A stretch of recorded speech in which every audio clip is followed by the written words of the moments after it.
Good afternoon, everyone. I'd like to speak to you today about an urgent responsibility the Congress has to uphold the national security needs of the United States and, quite frankly, of our partners as well. This cannot wait. Congress needs to pass supplemental funding for Ukraine before they break for the holiday resources. As simple as that. Frankly, I think it's stunning that we've gotten to this point in the first place. While Congress, Republicans in Congress are willing to give Putin the greatest gift he could hope for and abandon our global leadership, not just Ukraine, but beyond that. We've all seen the brutality that Putin has inflicted on Ukraine, invading another country, trying to subjugate his neighbors to his iron rule, committing atrocities against Ukrainian civilians, trying to plunge them into the cold and darkness of winter by bombing their electrical grid so they don't have any heat during the winter, or electricity for that matter, kidnapping thousands of Ukrainian children from their parents and families and keeping them in Russia.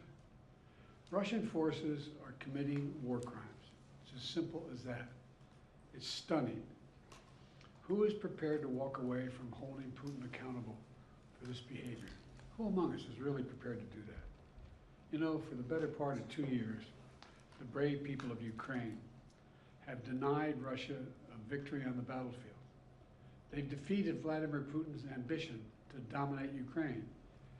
And the people of the United States can and should take pride. They should take pride that we've enabled Ukraine's success thanks to the steady supply of weapons and ammunition we provided them together with our partners and our allies.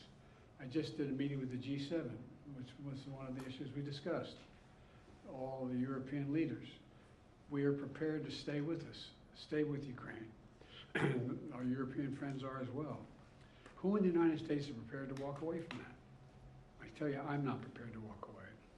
And I don't think the American people are either. If Putin takes Ukraine, he won't stop there. It's important to see the long run here. He's going to keep going.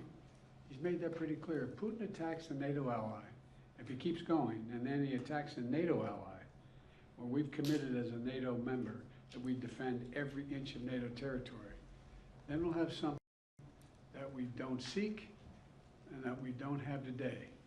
American troops fighting Russian troops. American troops fighting Russian troops if he moves into other parts of NATO.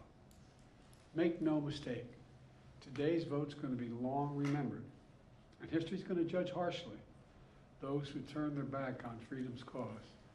We can't let Putin win. Say it again, we can't let Putin win. It's in our overwhelming national interest and international interest of all our friends. Any disruption in our ability to supply Ukraine clearly strengthens Putin's position. We've run out of money to be able to do that in terms of authorization. Extreme Republicans are playing chicken with our national security, holding Ukraine's funding hostage to their extreme partisan border policies. Let me be clear. We need real solutions. I support real solutions at the border. I put forward a comprehensive plan the first day I came into office.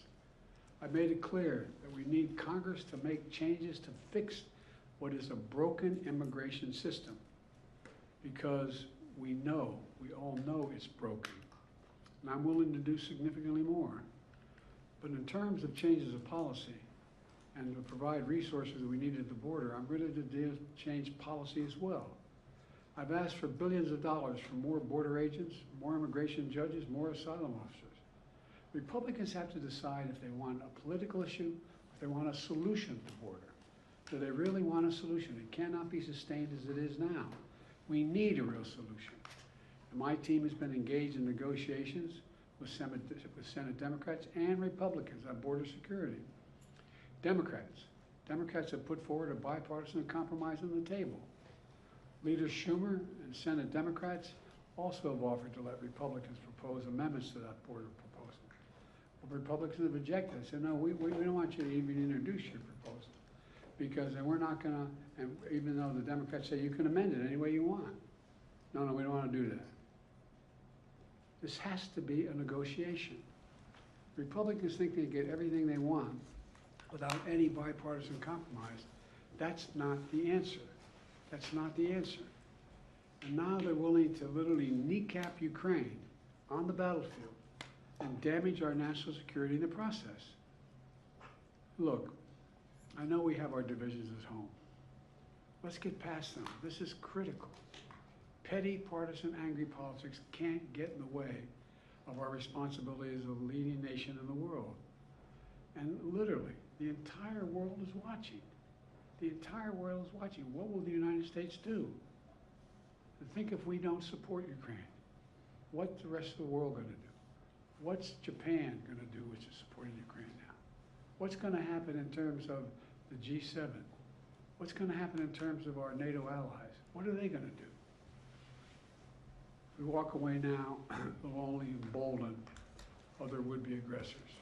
So I'm calling on Congress to do something and do the right thing, to stand with the people of Ukraine, stand against the tyranny of Putin, stand for freedom, literally stand for freedom. Let's get this done. We're the reason Putin has not totally overrun Ukraine and moved beyond that.